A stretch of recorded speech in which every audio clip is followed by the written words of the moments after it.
So Caesar's trying to get all his ducks in a row so that there'll be people in Rome while he's away that can sort of bat for him, try and make sure that his position isn't just completely destroyed or undermined. Through political machinations, he's somehow stripped of his command and brought back to face charges or anything like that. So he's playing a game from afar, and he absolutely needs Pompey and Crassus, as well as other people like Gabinius and Piso, to be defending his position at all times for years on end. It is a really difficult political game he's got to play. But he's got no choice. His enemies are implacable. Cato is implacable. Will get him if he can. Appian continues. As tribunes, he, again Caesar, chose Vatinius and Clodius Pulcher. So Clodius, again, he's part of that fashionable set among the populares. Caesar is, of course, a staunch populares, always was, always will remain so. And Clodius Pulcher is the other main leading light in that faction. So Caesar making sure, pulling strings, so that Clodius can become a tribune of the people. If you remember, I told you that Clodius is part of the Claudian family, one of the most blue-blooded families there is in Rome, and that he had to renounce his patricianship. He had to sort of formally, legally renounce the fact that he was an aristocrat in order to become a tribune, because patricians can't become tribunes. Tribunes are supposed to be the champion of the people. So Caesar sort of allows that to happen, in fact oversees it, so that Pulcher can then be a tribune, and it's the Republic still, so tribunes are still very, very powerful. Once we get into the Empire, and certainly the later imperial period, tribunes are not powerful, or nowhere near as powerful anyway, whereas here, in the 50s, 60s and 50s BC, tribunes can still be extremely powerful. They can still bring government to a screeching halt and be a fly in the ointment of much more powerful people, of the consuls themselves. They can veto many laws and all sorts of things. And Pulcher, of course, is going to be both going to bat for Caesar, but more, really, going to bat for the popularis cause and eventually for himself, because he is extremely ambitious. As a Claudian, he will expect to be right at the heart of things, come what may. And he's a bit of a crazy man. If you remember when I talked about him, I must have talked about him during the Crassus episodes and the Cato episodes. He was the one that was caught disguised as a woman, perhaps trying to bed Caesar's old wife. So he's a bit of a crazy man, wild man. And first up on his list of people to do away with, people that might undermine the popularis cause and Caesar, and because of just a personal vendetta, is Cicero. So on that, Appian tells us, quote, "The latter, Clodius, had once been suspected of having sexual designs on Caesar's own wife when he was caught at a religious ceremony for women. Caesar himself, in spite of divorcing his wife, because Caesar's wife must be above suspicion, had taken no legal action against Clodius because of his great popularity with the people." Of course, the people absolutely love Clodius because he's their champion. "But others prosecuted Clodius for sacrilege at the sacred ceremony, and Cicero lent his support to the accusers." If you remember, the Senate had a tribunal to decide whether they were going to put Clodius formally on trial for that, and Cicero spoke against him, and then in the end he was acquitted anyway because of bribery. But Clodius did not forget that. He didn't forget that Cicero tried to sink him, tried to get him exiled. Clodius holds a grudge, and there's no way he's going to forget what Cicero tried to do to him. Appian again. "Though called as a witness, Caesar did not denounce him, and now made him tribune as a way of plotting against Cicero, who was already blackening the compact of the three men to secure sole power.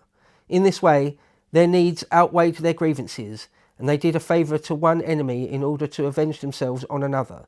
And it seems that it was Clodius who first repaid Caesar by helping him to the Gallic command. Such were Caesar's actions as consul," that is in the year before he goes to Gaul, "and as soon as he laid his office down, he immediately left Rome to take up the next," i.e. the command in Gaul. "Clodius impeached Cicero for breach of the constitution because he had put Lentulus and Cethegus and their followers to death without trial." So that's a reference to the Catiline conspiracy.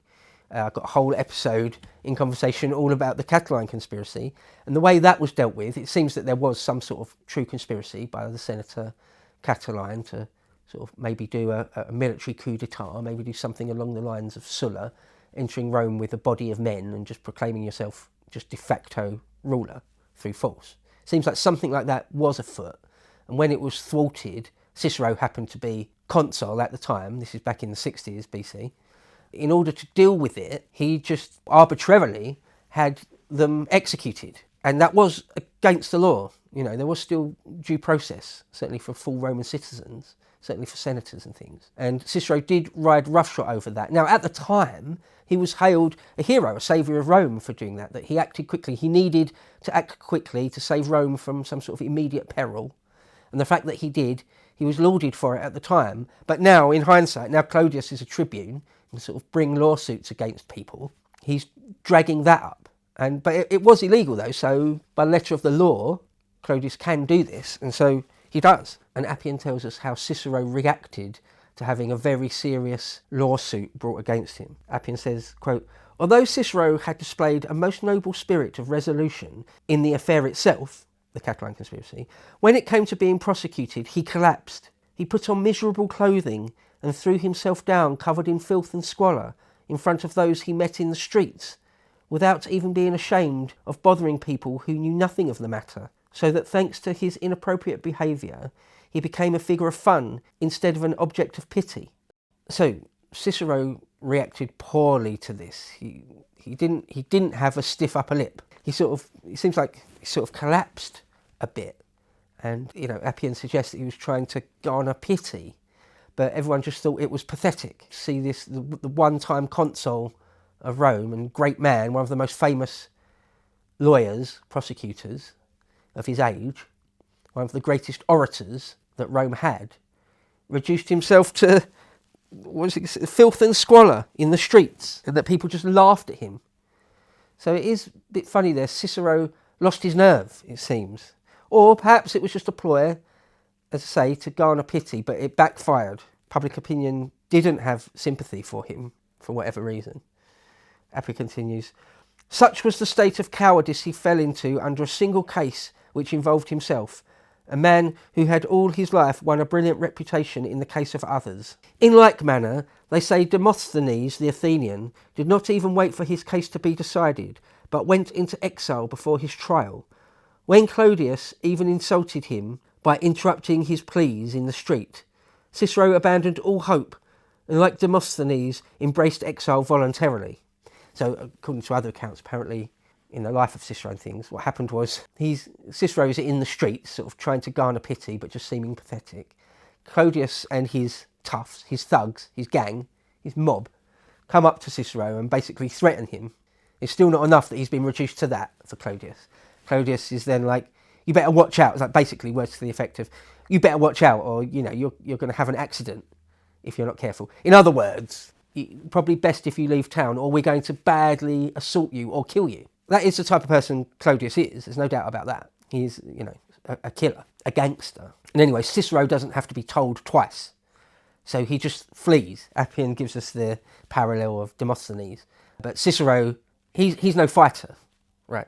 He's not about to try and muster a gang or a mob of his own and have street fights with Clodius's mob, or have any sort of one-on-one combat with Clodius, fight, whether it be with daggers or swords or fisticuffs or clubs or whatever, in the street with Clodius. That's not how Cicero rolls. He feels he's got no option. Probably doesn't have any option at this point, but to flee. So he does leave Rome. It's sort of a self-imposed exile, and he hates it. He very, very much resents it. Appian continues telling us, "A crowd of friends accompanied him out of the city, and the Senate sent letters commending him to cities, kings, and petty rulers." So he shan't have to live in poverty, at least. "Clodius pulled down his townhouse and his country residences, and was so elated by this that he now compared himself to Pompey, who was the most powerful man in Rome." So Clodius, not content with humiliating Cicero, destroying him politically, and threatening him to the point where he has to literally flee for his life, he also destroys his houses. So Clodius is not someone to mess with. Clodius plays for keeps, always. As I say, he's a bit of a crazy man, a bit of a wild man. Appian continues, "The latter, however, Pompey, encouraged Milo, who was more audacious than Clodius," so that's pretty audacious, "and had succeeded him in office, to hope for the consulship." So Milo's a tribune now, and he's in the pocket of Pompey. He's Pompey's man in all sorts of ways. "And incited him to oppose Clodius. He also instructed him to put through a bill for Cicero's return, in the hope that when Cicero appeared, he would be induced by his memory of what he had suffered to say no more about the current political scene, but would embroil Clodius in legal proceedings and other complications. Right, so there's quite a big thing there that's happened. Pompey has decided that he's had enough of Clodius, because Clodius, by this stage, I've mentioned this in the Crassus one and probably the Cato one as well, that Clodius is becoming some sort of de facto ruler of Rome, that his mob, his gang, they can force the assembly or the Senate to do what they will. And so this tribune is once again, a troublesome tribune, is subverting the Roman state, the Roman Republic. And he's even started in on Pompey himself. Now he's got rid of Cicero, it obviously emboldened him even more, and he actually starts on Pompey and Pompey's party, Pompey's faction. In fact, Clodius even had some of his men sort of posted 24/7 outside Pompey's house. And whenever Pompey would come or go, they would sort of jeer at him, or even throw rotten veg, things like that, to sort of undermine him or unsettle him, or to just sort of send him the message that even the great Pompey, who celebrated 3 triumphs, is the greatest military man of the age, even he is going to need to submit to the reality that Clodius is in control in Rome. Well, Pompey won't have that. Pompey's a different man to Cicero. Cicero has never had a command. He was never a military man. Cato can't be intimidated. You just can't intimidate Cato. It's not going to happen. But you can intimidate Cicero, but Pompey won't have it.